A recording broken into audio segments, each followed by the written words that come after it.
Доста.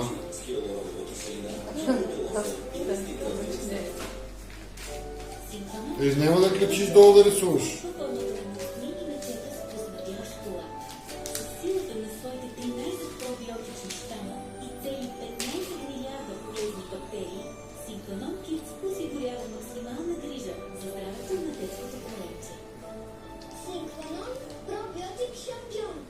Когато чуеш цената в Lidl, често на касата се случва това. Хубаво е да си вземеш повече от любимото. Затова от 3 до 30 марта сваляме цените на 50 години продукта с до 50%. Lidl цена. Ниска цена, високо качество. Що не дадеш от това на дълбне? Ма то е същото, това кисело мляко. Краве кисело мляко. Да, обаче